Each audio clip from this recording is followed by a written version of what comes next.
amazing. How many of you are feeling powerful today? Oh, there's somebody that's feeling extremely powerful. Yes, oh, someone else, yes, yes. If you are, why? Any answers to that? It's a beautiful day. It's a beautiful day. Why not? Oh, I like that one too.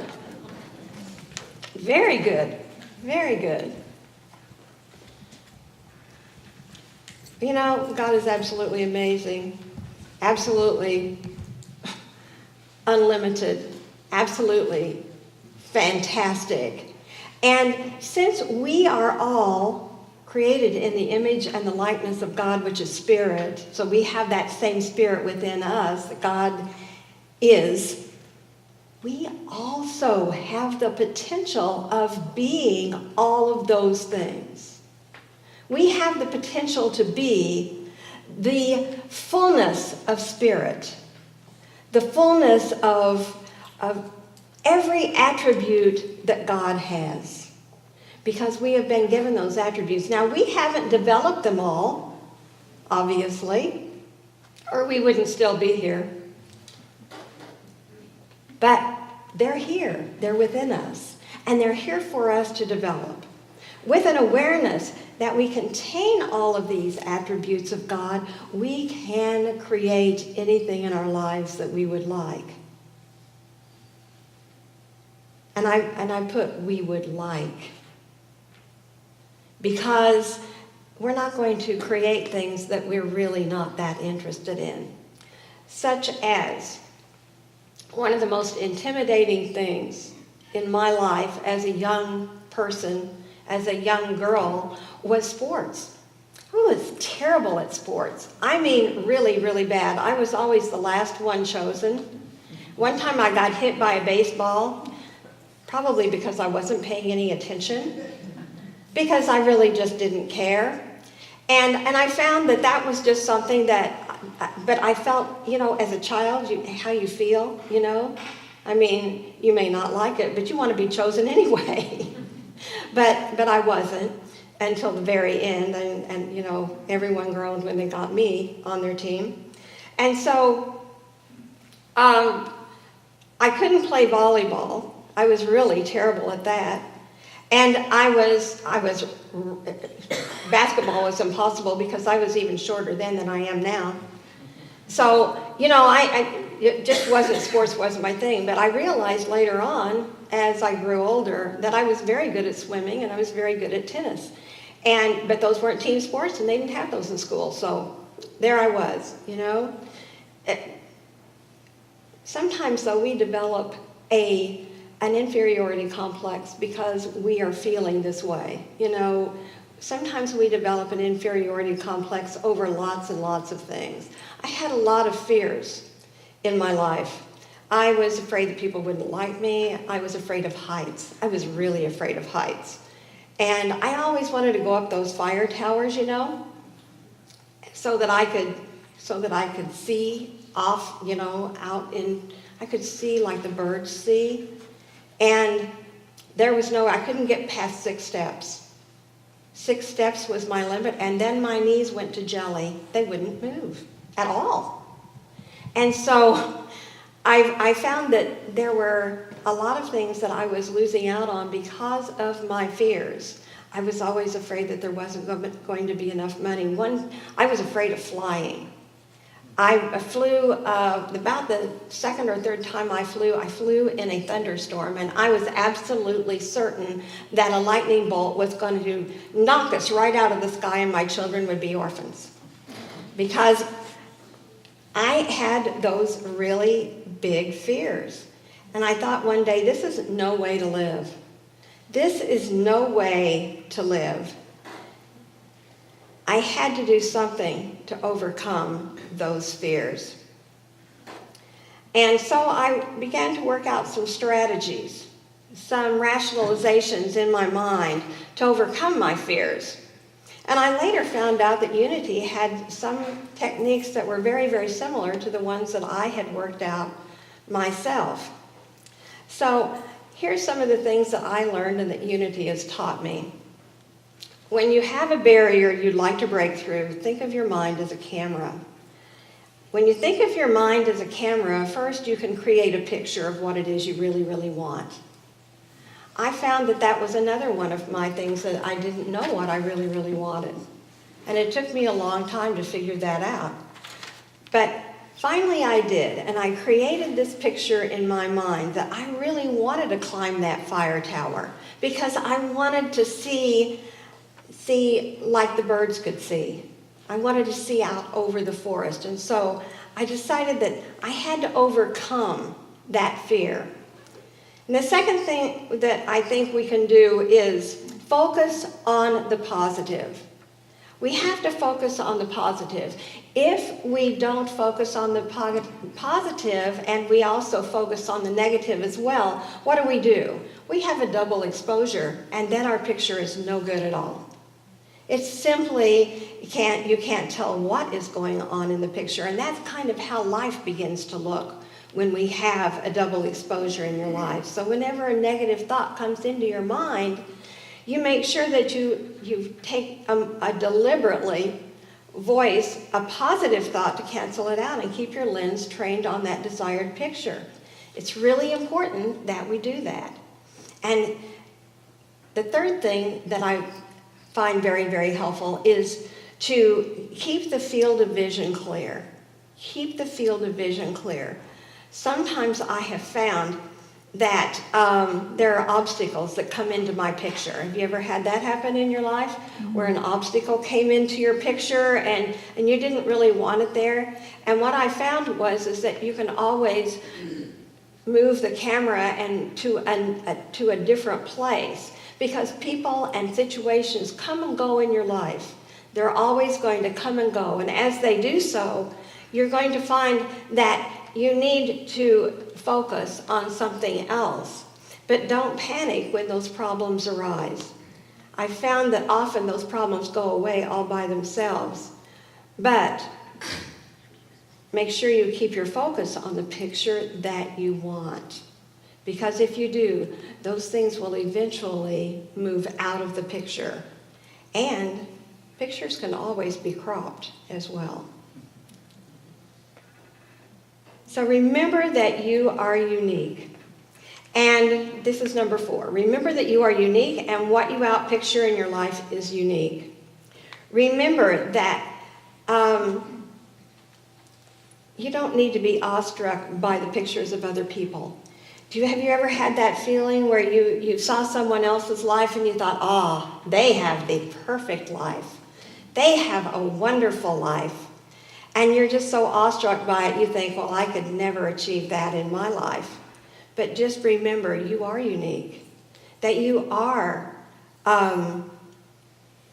you have all of those attributes that every person, every great person that ever lived has had in their lives.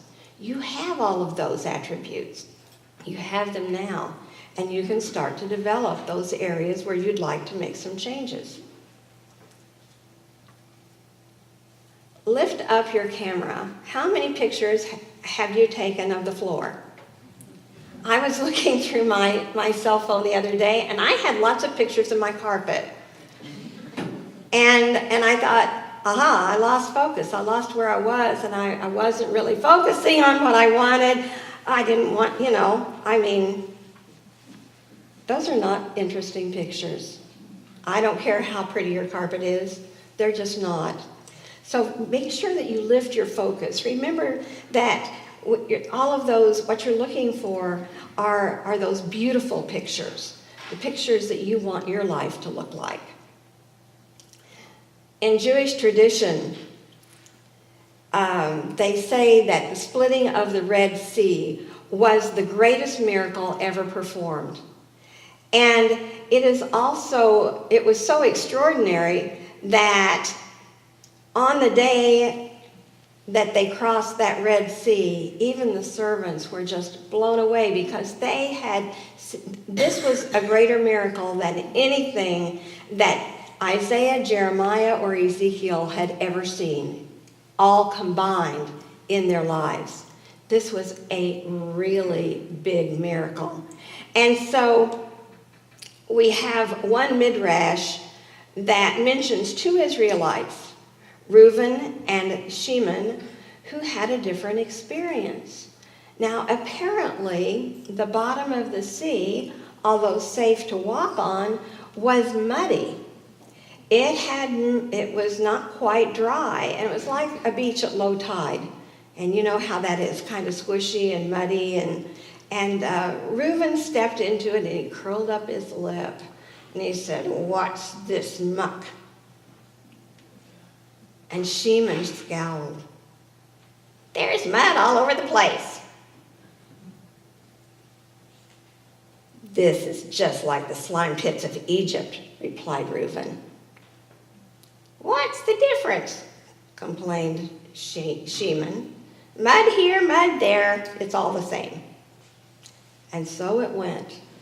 The two men, as they walked across the bottom of the sea, complained and grumbled all the way. And because they never looked up, they never understood why on the distant shore people were singing praises and being so happy. And Reuben and Shimon, for them, the miracle never happened. It never happened. So turn your focus up. Turn it up and see the miracles that are already in your life, because they're there. They are all around you, but so often we miss them because we're looking down at the floor and not seeing all of the good that we have in our life. And then number 6 is keep only your best pictures. Throw those other pictures away. If you have pictures in your mind of failures, of things that you wish you'd done but didn't do, all of the things that were not perfect in your life, leave them in the past and just let them go. Take them out of your album. You don't need them. You don't need them. You don't want them. Because when you're looking at them, you change your focus once again to the negative instead of to the positive.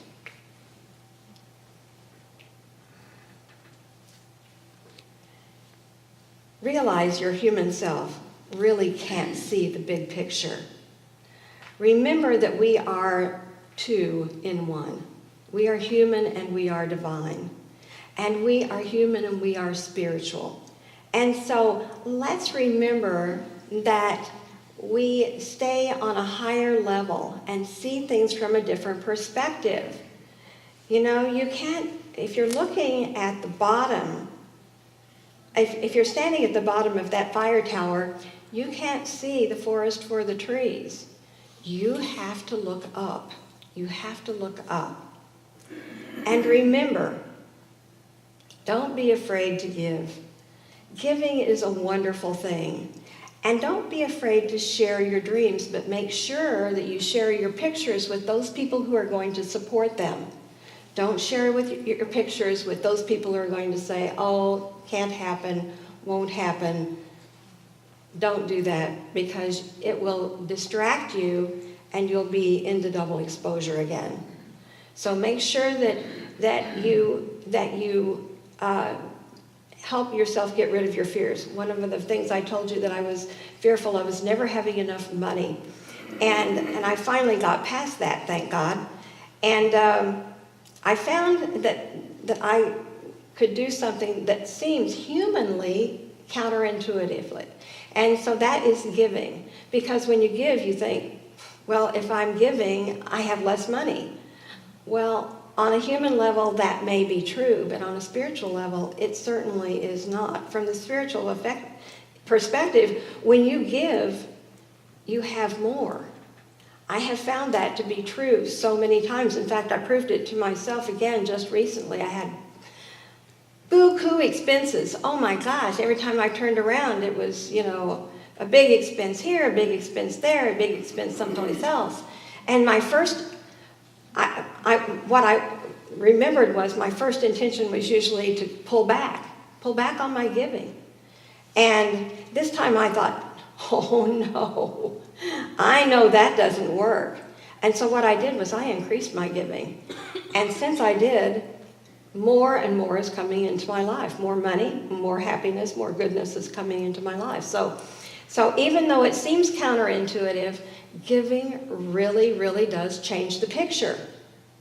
It changes the picture in your life, and you receive so much more. We make a living by what we get.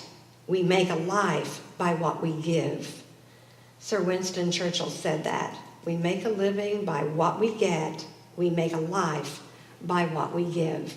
And I think that that is so true. That is so true because it gives us so much joy. So, have you noticed that a picture means more when you have someone in it? Have you taken pictures of scenery someplace and years later you look at the picture and you think, where was that? That's really a pretty picture, but I can't remember where I was when I took that picture. And yet if you have a person in that picture, for some reason that helps trigger you remember the place because the person was in it or people were in it. And I usually, when I do take pictures, I try to get a person in my picture so that I remember when it was taken. And, you know, it's kind of nice to see the pictures of our friends and our family at different stages in their life. And so we often get better results in our life as well when we collaborate with others. You know, we don't have to do it all by ourselves. We can have others with us, helping us. And when we do, we get a combination of many good ideas coming in that we can use to make whatever it is that we're doing work better in our lives and in theirs as well. I was talking to a friend the other night, and she was saying that she's starting this new business to help seniors when they're making moves from homes to nursing homes. And she has been making connections with other people. And she was saying how one person came up to her and said, oh, you know what? I would really love to do that. I'd really like to help you with this project.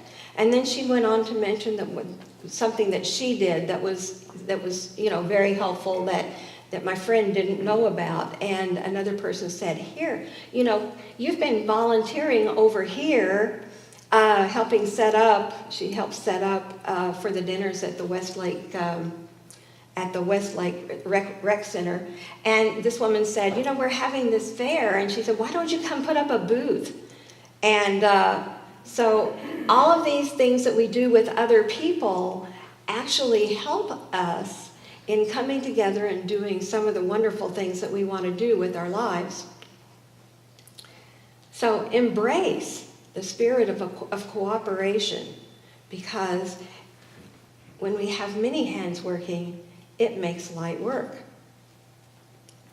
Let us join our spiritual high selves with our human selves as well. Let's make sure that we're working together within ourselves as well as without to create that kingdom of heaven that we're looking for in our lives right now. I'd like to tell you a story today. The story is about our friend who was having a near-death experience. And he contemplates his life and the errors and maybe the mistakes and the sins that he has experienced. And he anxiously awaits the fate of the next world. And an escort meets him at the boundary line. And the escort says, with a welcoming smile, he says, you're not ready yet, my friend. You still have another chance.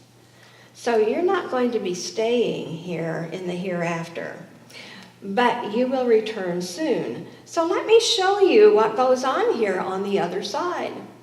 So together they went into this great hall, and this hall was just fabulous. There were just long candlelit tables, banquet tables, laden with bowls of steaming, delicious-smelling soups and succulent roasts and perfectly cooked vegetables and aromatic breads, and there were all kinds of cakes and fruits and pies and all these wonderful, wonderful things. And the scene was one of pain and anguish. And the skeletal forms were twisted and moaning in starvation and barely had the strength to strike at each other with their spoons. A terrible picture. Looking closer, our friend noticed that all the spoons have long handles, longer than the arms of the diners that are dining there, or not dining for that matter. And so he sees that they can't reach their mouths with these spoons because the spoons are like way out here and their mouths are here and they can't get them there. And so the escort, the man says, "So this is hell," gasped the friend, anger and misery amidst this great abundance. And he said, "Where is the devil?" "Evil resides in the hearts of men," says the escort. "But come, let me show you something else." The two enter another great hall. And in that hall, there is another long, candlelit table.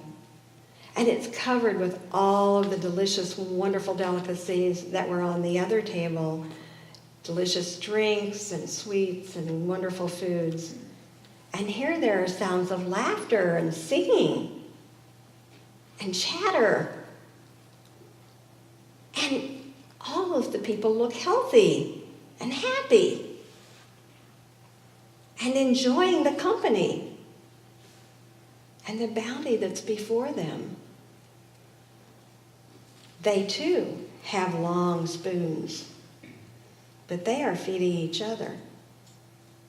And this, the escort tells our friend, is heaven.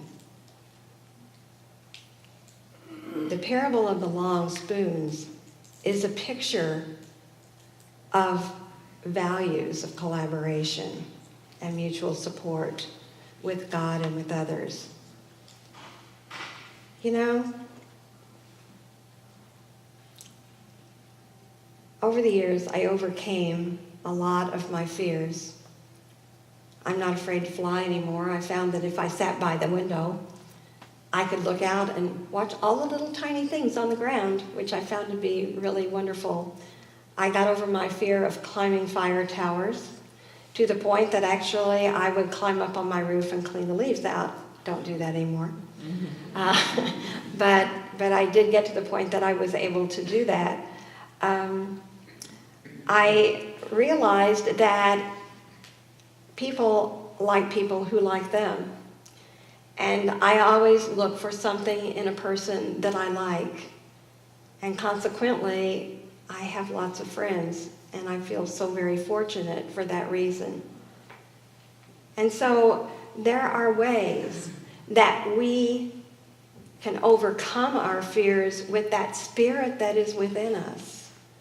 The spirit that is within us can help us with anything and everything. But we have to keep our focus high. We cannot drop our focus to the floor. We must keep it high. This is important for us in this life. And I wish I'd learned some of these things a little earlier than I did. But I'm glad that I learned them. And remember that you are powerful. You have been given every attribute of God to develop and to grow. All we need is the courage to step out and watch it happen. We just have to step out and watch it happen. And the 9th point that I have is trust.